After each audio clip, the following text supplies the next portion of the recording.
When she died in the kitchen, no one was there to help. I was returning home from school, the only high school in the district.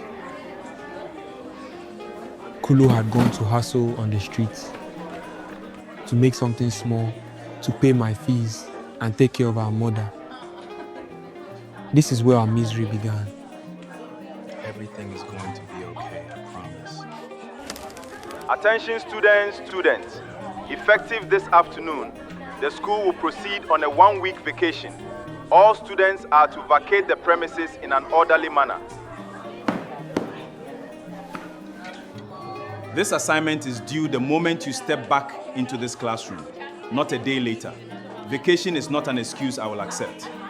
Guys, have you heard? Mr. Osei proposed to the new home ec teacher. No way! Mr. Osei, the one who shouts silence like he built the school? I'm serious. Kofi saw them in the staff car park yesterday. She was blushing a little. If that's true, God help that woman.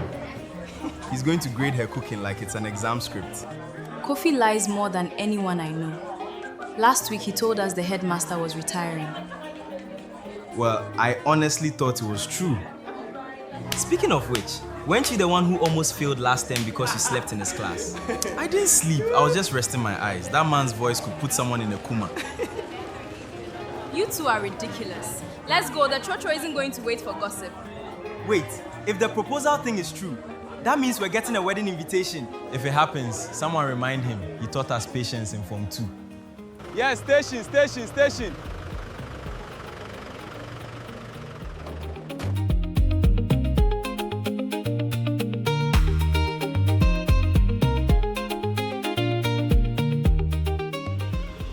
It was the 20th of August 2004.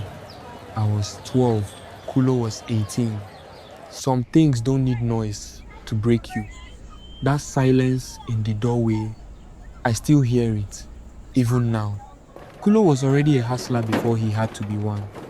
Scrap in the morning, errands in the afternoon, anything that paid by evening. He was saving for my WASI fees. He didn't know yet that he was about to become my mother and my father in the same week.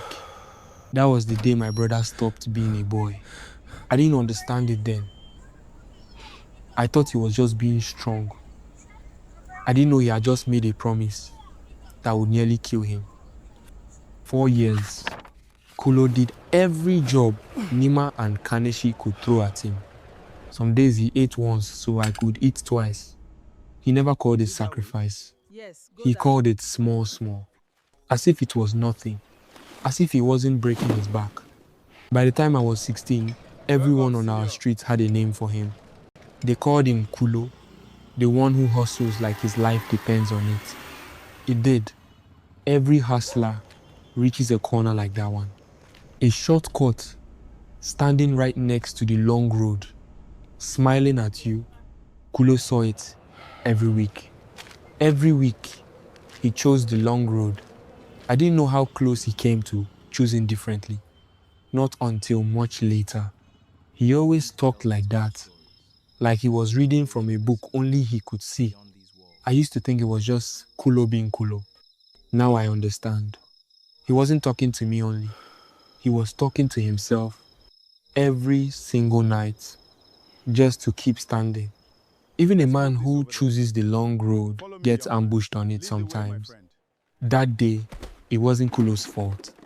But fault has never mattered much to people looking for someone to blame. That night was the longest of his life.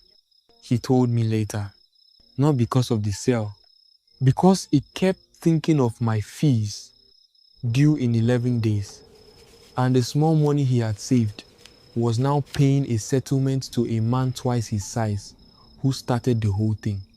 Some hustles cost more than they pay. For 4 years, Kulo had protected me from every hard choice. That day, for the first time, one landed on my desk instead of his. I learned that night that Kulo's hustle had built something he never counted. A name, not money. A name people trusted enough to bet on. That night, the promise flipped. I had spent 4 years being carried. For one night, I got to carry him back. It didn't repay him. Nothing ever could. But it was a start. The road didn't get easy. It just got walkable together. He said we, not you. That was the whole point of everything he'd ever done. There was never a version of my life that didn't include his hustle in it.